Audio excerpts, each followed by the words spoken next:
एक समय की बात है, एक छोटे से गांव में रवि नाम का एक लड़का अपनी माँ के साथ रहता था। उसकी माँ खेतों में काम करती थी, इसलिए रवि अक्सर घर पर अकेला रहता था। गांव के पास एक पुराना खंडहर था।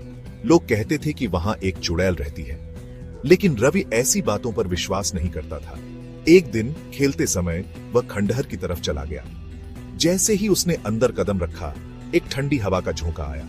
वहां भयानक सन्नाटा था। अचानक उसने किसी के रोने की धीमी आवाज सुनी। डर कर उसने चारों ओर देखा और एक महिला को जमीन पर बैठा देखा। उसका चेहरा घूंघट से ढका हुआ था। Who are you? रवि ने हिम्मत करके पूछा। महिला ने धीरे धीरे अपना चेहरा उठाया और रवि डर के मारे जम गया।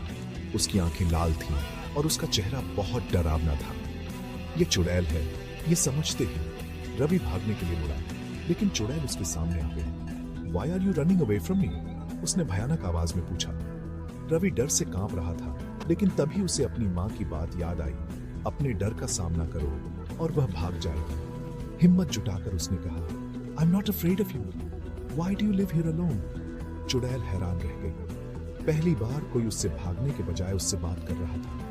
उसने गहरी सांस ली और कहा, Many years ago I lived in this village.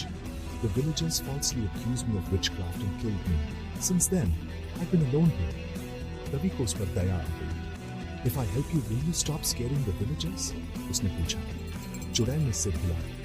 Ravi गांव लौटा और सबको उसकी कहानी सुनी। बड़ों ने अपनी पुरानी गलतियां और उसकी आत्मा के लिए प्रार्थना की।